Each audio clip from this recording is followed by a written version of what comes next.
चलिए डिस्कस करते हैं आज के 10 एमसीक्यूज जो कि यूपीएससी और करंट अफेयर्स एग्जाम्स के लिए काफी इंपॉर्टेंट है। नमस्कार, मैं हूं Abhay Singh, current affairs for exam से। विश्व बौद्धिक संपदा दिवस अर्थात वर्ल्ड इंटेलेक्चुअल प्रॉपर्टी डे हर वर्ष किस तिथि को मनाया जाता है? आपके ऑप्शन है फ्रेंड, 24 अप्रैल, 25 अप्रैल, 26 अप्रैल या 27 अप्रैल। इसका सही जवाब है दोस्तों 26 अप्रैल, मतलब आज ही के दिन। दोस्तों, हर साल 26 अप्रैल को पूरी दुनिया में वर्ल्ड इंटेलेक्चुअल प्रॉपर्टी डे मनाया जाता है। यह दिन इनोवेशन, क्रिएटिविटी और लीगल प्रोटेक्शन के आइडियाज को रिकॉग्नाइज करता है। इस सबसे पहले समझते हैं कि इंटेलेक्चुअल प्रॉपर्टी क्या होती है। तो जो फ्रेंड्स, कोई भी ऐसी प्रॉपर्टी जो फिजिकल नहीं है वह इंटेलेक्चुअल मानी जाती है। मतलब जो दिमाग से क्रिएट की हो, जैसे कि इन्वेंशन, डिजाइन, सॉन्ग, गाने, हुक्स, किसी ब्रांड का नाम, सॉफ्टवेयर, फॉर्मूला या कोई आर्ट या आर्टिस्टिक वर्क, यह सब इंटेलेक्चुअल क्रिएशंस में आता है। अब 26 अप्रैल ही क्यों? क्योंकि इसी दिन को friends W I P O convention enforce हुआ था। कब? 1970 में। मैं आपको बता दूं फ्रेंड्स, WIPO जो होता है वो है वर्ल्ड इंटेलेक्चुअल प्रॉपर्टी ऑर्गेनाइजेशन। यह फ्रेंड्स जो है, यह एक यूनाइटेड नेशन की स्पेशलाइज्ड एजेंसी है। अच्छा, यह कब बनी थी? तो यह बनी थी जुलाई 14, 1967 में। और हम लोग वर्ल्ड इंटेलेक्चुअल प्रॉपर्टी डे कब मनाते हैं? ये मनाते हैं अप्रैल 26 में। क्यों? क्योंकि इसी दिन WIPO कन्वेंशन एनफोर्स हुआ था। कब? 1970 में। ये हमने कब से बनाना शुरू किया है? तो फ्रेंड्स, ये हमने 2000 से बनाना शुरू किया है, सन 2000 से। यह पॉइंट्स याद रख लीजिएगा फ्रेंड्स, थोड़ा सा कंफ्यूजन हो सकता है, इसलिए मैंने आपको सिंपल फॉर्म में बताया है। अच्छा, इसके हेडक्वार्टर्स के बारे में बात करें तो फ्रेंड्स, इसके हेडक्वार्टर्स हैं जिनीवा में, जो कि आता है स्विट्जरलैंड में। इंटेलेक्चुअल के प्रॉपर्टी टाइप्स के पैटर्न्स क्या हो सकते हैं फ्रेंड्स?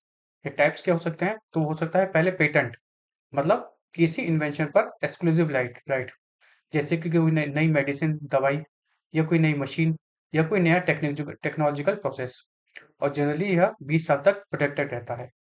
दूसरा आता है ट्रेडमार्क, जैसे कोई लोगो, सिंबल, ब्रांड नेम, स्लोगन। तीसरा आता है कॉपीराइट, जैसे कि कोई क्रिएटिव वर्क प्रोटेक्शन, जैसे बुक, म्यूजिक, फिल्म, पेंटिंग या सॉफ्टवेयर कोड। चौथा आता है इंडस्ट्रियल डिजाइन, जैसे कि प्रोडक्ट के आउटडोर अपीयरेंस का प्रोटेक्शन। पांचवा आता है ज्योग्राफिकल इंटीग्रेशन, जैसे कि कोई जगह से रिलेटेड कोई वस्तु हो, जैसे कि हमारे एग्जाम्पल के रूप में बोला जाए तो दार्जिलिंग की टी, बनारसी साड़ी, बासमती राइस। अब भारत के बारे में बात करें तो भारत मेंबर है पेरिस कन्वेंशन का, बर्ने कन्वेंशन का, पेटेंट कॉर्पोरेशन ट्रीटी का और WTO ट्रिप्स एग्रीमेंट का। अब आप सोचेंगे फ्रेंड्स, यह ट्रिप्स क्या है? TRIPS, तो इसका फुल फॉर्म है friends trade related aspects of intellectual property right. यह WTO फ्रेमवर्क के अंदर मिनिमम ग्लोबल स्टैंडर्ड सेट करता है। भारत की बात करें तो फ्रेंड्स, भारत में भी पेटेंट लॉ हैं। कौन कौन से? भारत के पेटेंट लॉ हैं सेक्शन 3D पेटेंट एक्ट। यह पेटेंट एवरग्रीनिंग रोकता है, मतलब थोड़ा सा चेंज करके कोई नया पेटेंट हासिल करना, उसको रोकता है।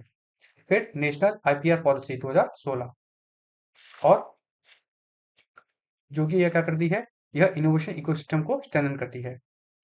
अच्छा, चलिए अगले प्रश्न पर आते हैं।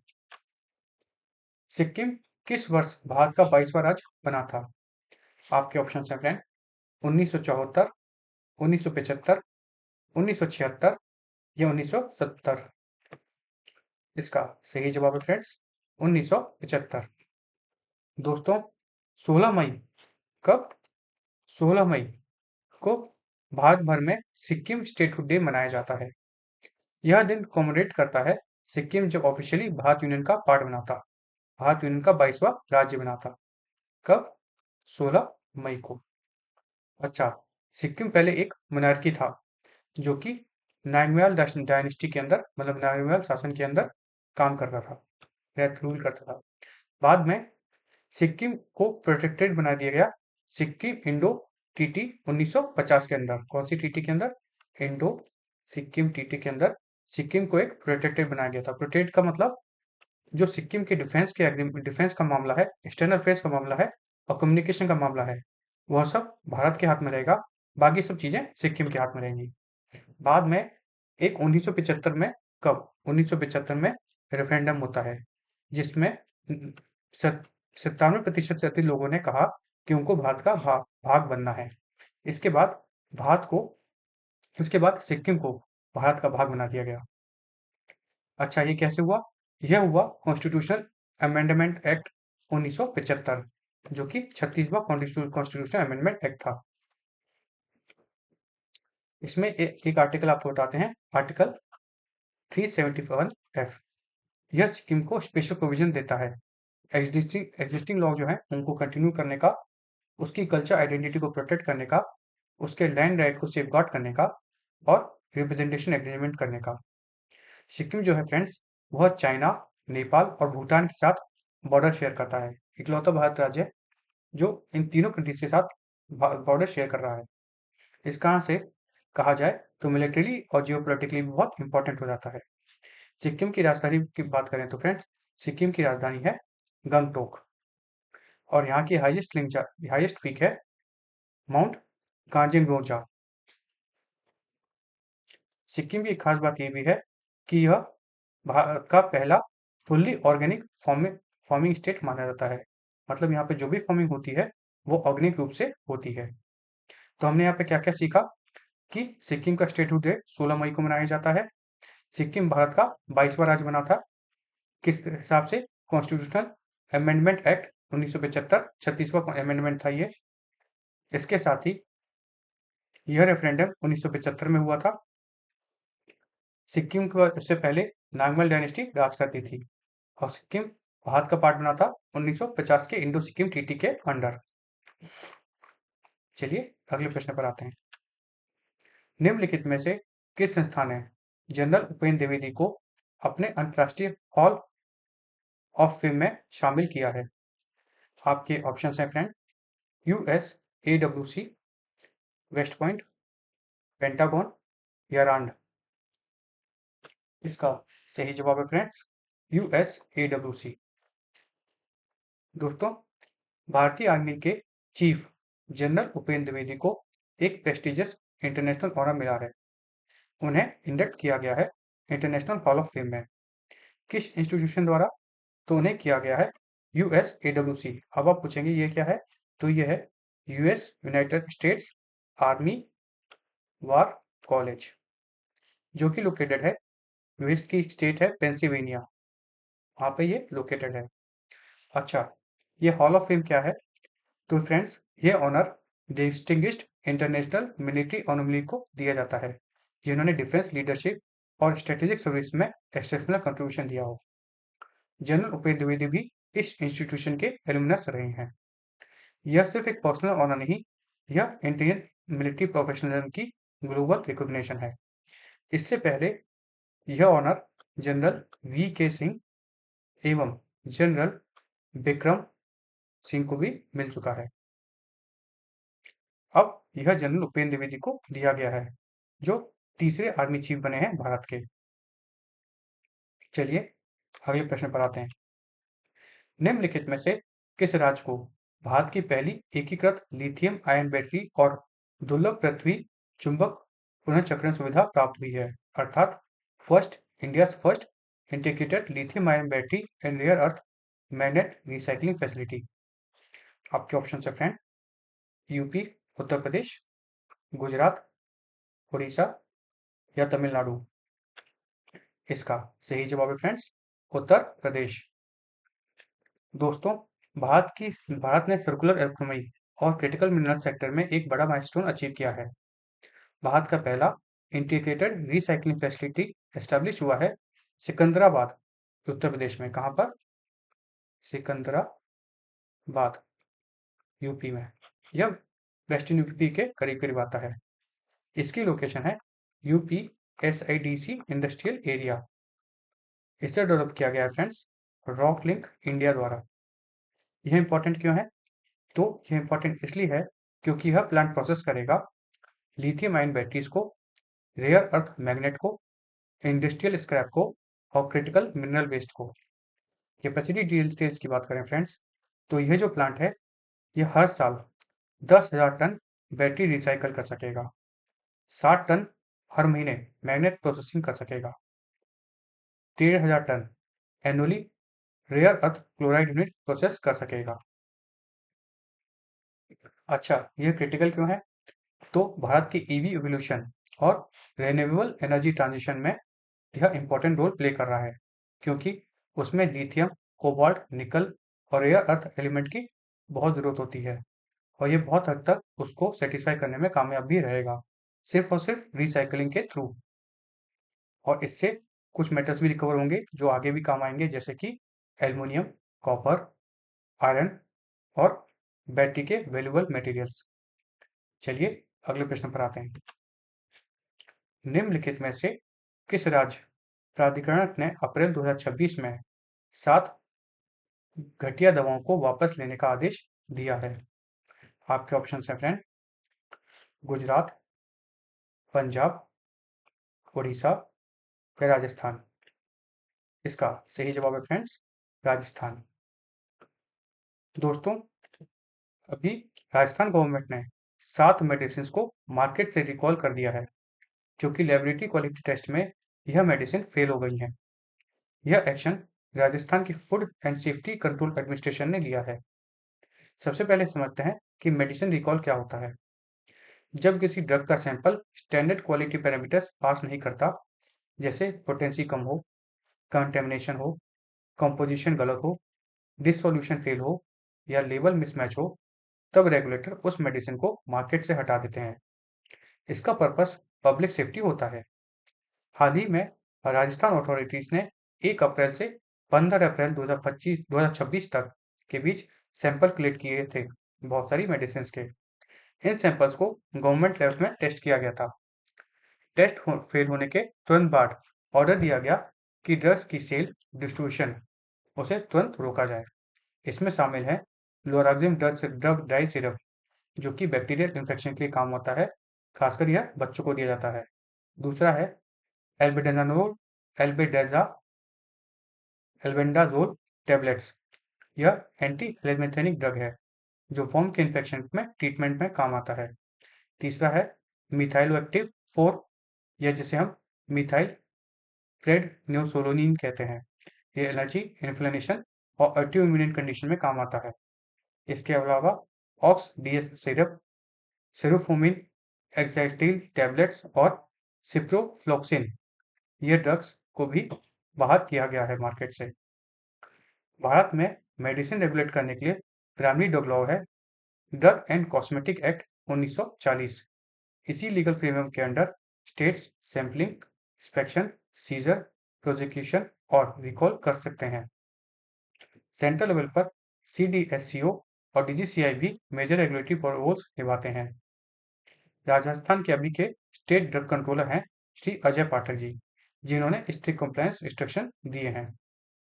चलिए अगले प्रश्न पर आते हैं। आंध्र प्रदेश पुनर्गठन संशोधन विधेयक 2026 द्वारा निम्नलिखित में से किस अधिनियम में संशोधन किया गया ताकि अमरावती को एकमात्र राजधानी घोषित किया जा सके?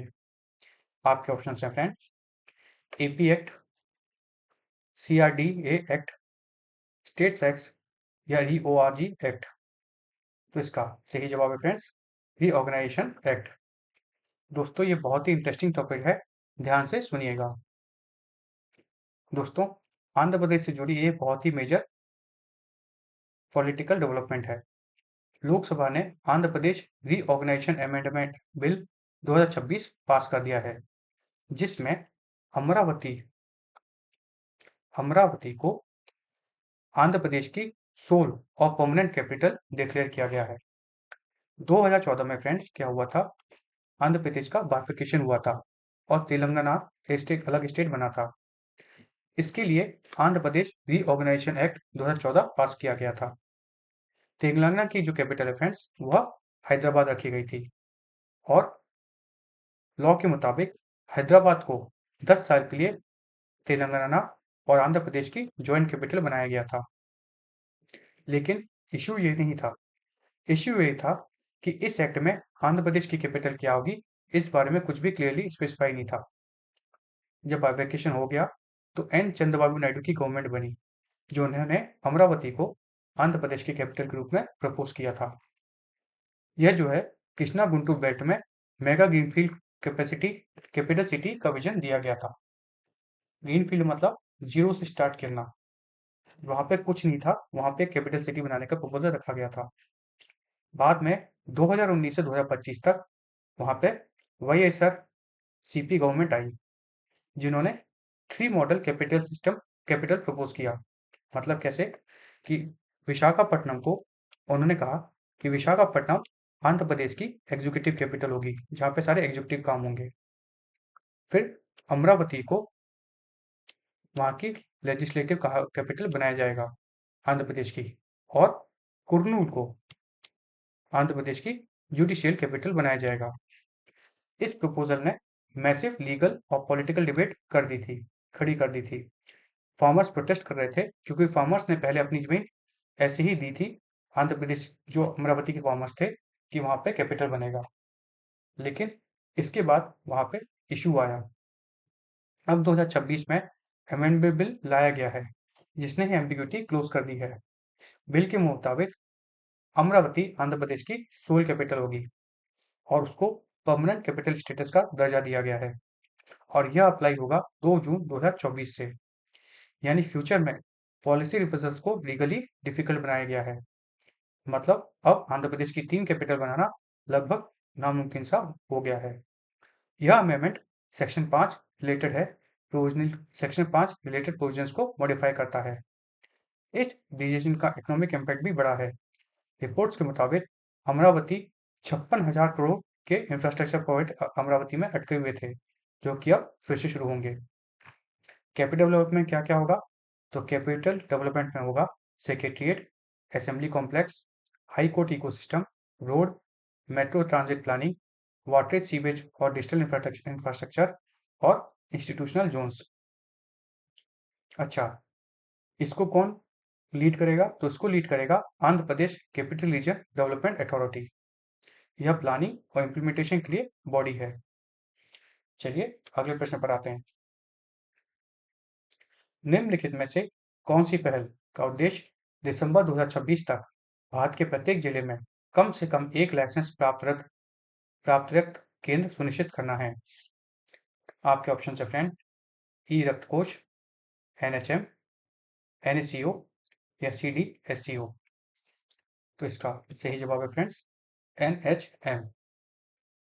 दोस्तों, हेल्थ इंफ्रास्ट्रक्चर में एक बहुत ही क्रिटिकल अपडेट आया है। भारत ने टारगेट रखा है कि दिसंबर 2026 तक हर डिस्ट्रिक्ट में कम से कम एक लाइसेंस्ड ब्लड सेंटर होगा। यह सुनने में सिंपल लगता है, लेकिन इसका डायरेक्ट रिलेशन होगा इमरजेंसी में सर्जरी से, maternal care, accident trauma care और सीवियर एनीमिया ट्रीटमेंट में। गवर्नमेंट रिव्यू के मुताबिक लगभग 10% जिलों में अभी भी ब्लड सेंटर नहीं है, मतलब खून का केंद्र नहीं है जहाँ पे खून इकट्ठा किया जा सके। मतलब ज्योग्राफी के हिसाब से अवेलेबिलिटी अनइक्वल है। इस इनिशिएटिव को नेशनल हेल्थ मिशन अर्थात एनएचएम के फ्रेमवर्क में पुश किया गया है। यह हेल्थ मिनिस्ट्री ने वीडियो कॉन्फ्रेंसिंग के थ्रू स्टेट्स के साथ रिव्यू मीटिंग में की, जिसमें पूरी ब्लड सप्लाई चेन एसेस की गई है।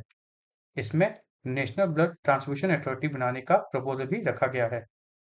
अगर ऐसी बॉडी बनती है तो स्टैंडर्डाइजेशन और कोऑर्डिनेशन इंप्रूव हो सकता है। चलिए अगले प्रश्न पर आते हैं। निम्नलिखित में से किस न्यायालय ने अप्रैल 2026 में रॉड्रिग्यूज दुतर्ते के खिलाफ मानवता के विरुद्ध अपराधों के आरोपों की पुष्टि की है? आपके ऑप्शन है फ्रेंड, आईसीजे, आईसीसी, पीसीए या आईटीएलओएस। तो इसका सही जवाब है friends ICC, international criminal court. दोस्तों, हाल ही में इंटरनेशनल क्रिमिनल कोर्ट ने 23 अप्रैल 2026 को फिलीपींस के उस टाइम के राष्ट्रपति, मतलब तब तत्कालीन राष्ट्रपति रोड्रिगो डुटर्टे के खिलाफ चार्जेस कंफर्म किए हैं। इस डेवलपमेंट के लिए हिस्टोरिक माना जा रहा है, क्योंकि पहले बड़े Asian farmer head of state हैं जो आईसीसी ट्रायल के सामना कर रहे हैं। अब फ्रेंड्स, आईसीसी क्या है? तो यह एक परमानेंट इंटरनेशनल कोर्ट है, जिसकी जो जो कहाँ स्थित है? यह स्थित है हेग में, जो कि नीदरलैंड में आता है। अच्छा, उनके खिलाफ क्या चार्जेस हैं? तो उनके खिलाफ चार्जेस हैं उनके एंटी ड्रग वॉर कैंपेन के से रिलेटेड, जो कि 2011 से 2019 के बीच हुए थे, जब वो दबाव सिटी के मेयर रहे थे और बाद में प्रेसिडेंट भी रहे थे 2016 से। रिपोर्ट्स के मुताबिक एस्टिमेट्स है कि 30,000 तक के लोगों की एंटी ड्रग ऑपरेशन में एक्स्ट्रा जुडिशियल किलिंग हुई थी। चलिए अगले प्रश्न पर आते हैं। भारत और ऑस्ट्रेलिया के बीच निवेश संबंधी मुद्दों को हल करने के लिए अप्रैल 2026 में निम्नलिखित में से कौन सा तंत्र शुरू किया गया है? आपके ऑप्शन हैं फ्रेंड, एफटीएम, बीआईटी, सीपीए या आरसीईपी।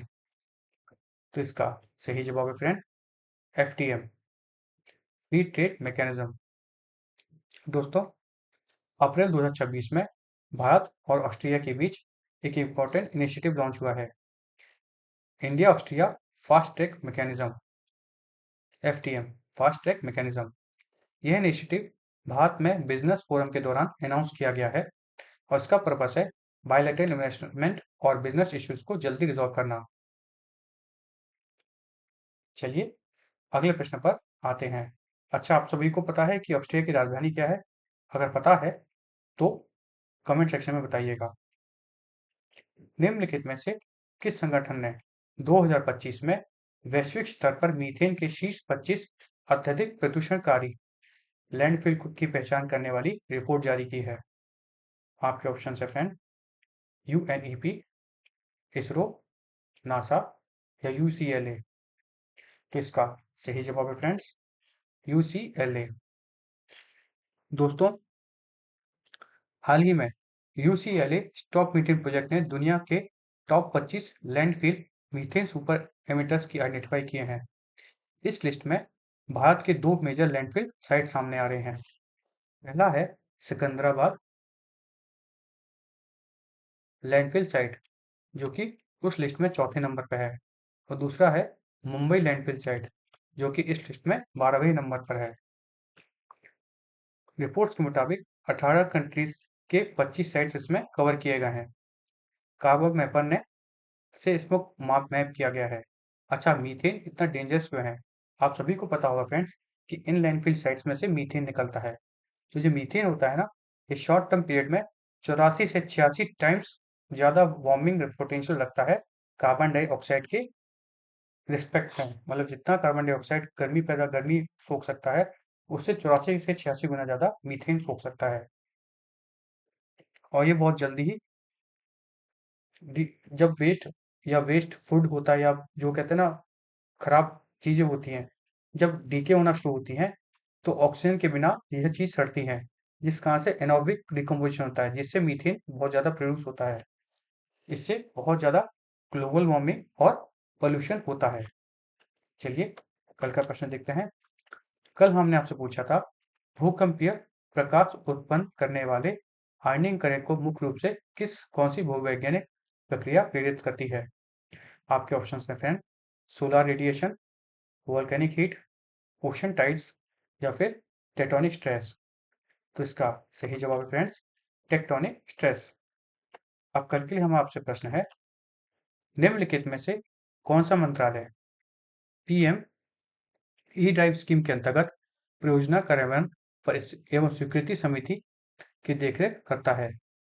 आपके ऑप्शन है फ्रेंड, विद्युत मंत्रालय, भारी उद्योग मंत्रालय, सड़क परिवहन मंत्रालय या फिर पर्यावरण मंत्रालय। फ्रेंड्स, इसका जवाब आपको कमेंट सेक्शन में देना है।